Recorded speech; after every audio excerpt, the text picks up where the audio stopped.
45 שנה אחורה, שנת 1966, מחזור הנדסה אוגוסט 66, מתגייס לשירות המדינה. אז מה עבר למדינה באותה שנה? אייבי נתן עשה היסטוריה, וטס ללא רשות במטוס פרטי מצרימה. ביצים נשרף בתל אביב, ולא השאיר אף שביב. הטלוויזיה הישראלית עלתה לאוויר, ושידורי הניסיון בשחור לבן נראו לנו סביר. קוקה קולה הגיע לישראל, וטעם החיים גרם לנו להתפעל. נשיא גרמניה בא לבקר ולגשר על פערים, והפגנות אימים שטפו את הערים. בירושלים בירת ישראל נחנך משכן הכנסת, לשמחת הדמוקרטיה והממשלה המושלת.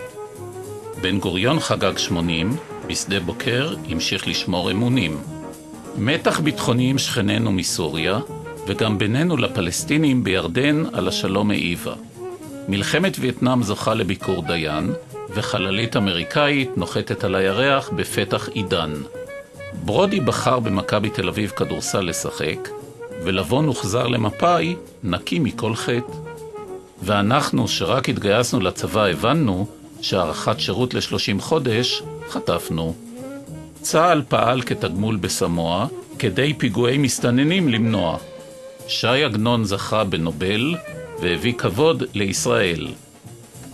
בהשוואה לשנת 2011 השתנתה הדמוגרפיה, כך מראות התוצאות. היהודים גדלו פי 2.5, הרבה תודות לעלייה מברית המועצות.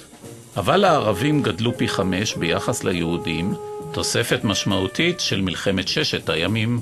ובסך הכל גדלנו פי 3 באנשים, והפכנו לאומה רבת הישגים.